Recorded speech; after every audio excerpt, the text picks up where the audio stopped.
Vendido, tanto nel sentito, che non vedrà lui vendido, tanto nel sentito.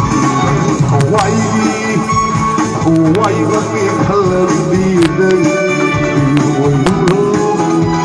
see, yeah,